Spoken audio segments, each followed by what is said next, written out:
சகோதரர் பக்சிங் அவர்களின் ஊழியத்திலிருந்து விடாய் துணிக்கேற்ற வார்த்தைகள் டிசம்பர் மாதம் 2ஆம் தேதி. ஆதலால் அவர்களுடைய கனிகளினாலே அவர்களை அறிவீர்கள்.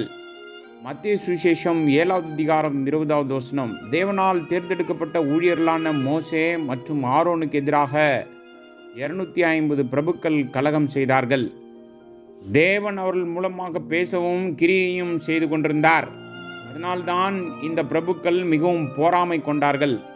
பொறாமை மிகவும் பயங்கரமான காரியம். பலருடைய வாழ்க்கையில் பலவீனத்தையும் இழப்பையும் கொண்டு வருகிறது. பொறாமை, வெறுப்பு, மேலும் அனைத்து வகையான கோபம், சந்தேகம், கொலை மற்றும் சச்சரவு நண்பர்கள் மற்றும் உறவுகளுக்கிடையே பிரிவுகளை ஏற்படுத்துகிறது. தாய்மார்கள் வேறு சில குழந்தைகளிடம் அன்பு காட்டுவதைக் கண்டு சிறு குழந்தைகள் பொறாமைப்படுவதை நாம் பார்த்திருக்கிறோம். கணவன் மனைவியிடையே பொறாமை இருப்பதை நீங்கள் பார்த்திருக்கலாம். ஏனென்றால் பொறாமை கணவன் மனைவியிடையே தொடர்ந்து சண்டைகளையும் வேற்றுமைகளையும் கொண்டு வருகிறது.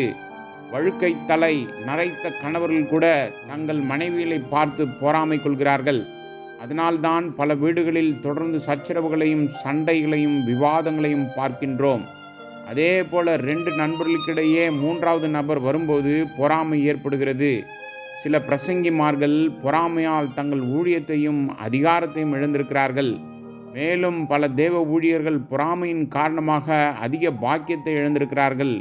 பொறாமையின் காரணமாக சிலர் பொய் சொல்கிறார்கள் அல்லது பொய்யான மற்றும் புண்படுத்தும் அறிக்கைகளை வெளியிடுகிறார்கள். நீங்கள் தேவனால் பயன்படுத்தப்பட விரும்பினால், உங்கள் வாழ்க்கை ஒரு துளிர்த்த கோலை போல மலர்ந்து கனிதர விரும்பினால், பொறாமையை சந்திக்க ஆயத்தமாகுங்கள். தேவனுடைய வார்த்தையிலிருந்து இந்த எச்சரிக்கையை நாங்கள் உங்களுக்கு கொடுக்கிறோம். நீங்கள் தேவ வார்த்தையை பெற்றிருந்தால் தேவனுடைய வேளையில் நீங்கள் பரலோக மகிழ்ச்சியை காண்பீர்கள் என்பது எந்த சந்தேகமும் இல்லை. உங்கள் வீட்டிலும் தெருக்களிலும் சுற்றுப்புறங்களிலும் நாட்டிலும் தேவ வல்லமை உங்கள் மூலம் செயல்படும்.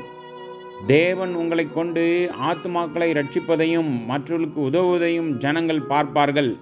அவர்கள் சொல்லத் தொடங்குவார்கள், இவர் தேவனால் பயன்படுத்தக்கூடிய அல்லது பயன்படுத்தப்படும் மனிதர்.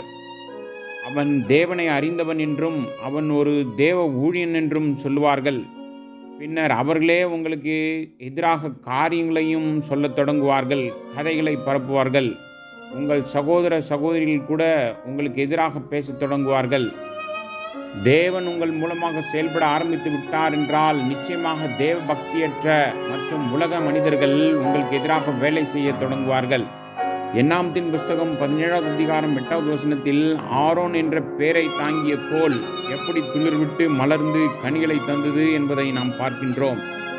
ஆனால் மற்ற கோள்கள் அப்படியே இருந்தது. இப்படிதான் தேவன் தம்முடைய ஊழியர்களை நிரூபித்தார். நாம் எந்த பெயரால் அழைக்கப்பட்டாலும், வேத அறிவை பெற்றிருந்தாலும், யாராலும் எங்கும் ஞானஸ்நானம் பெறலாம்.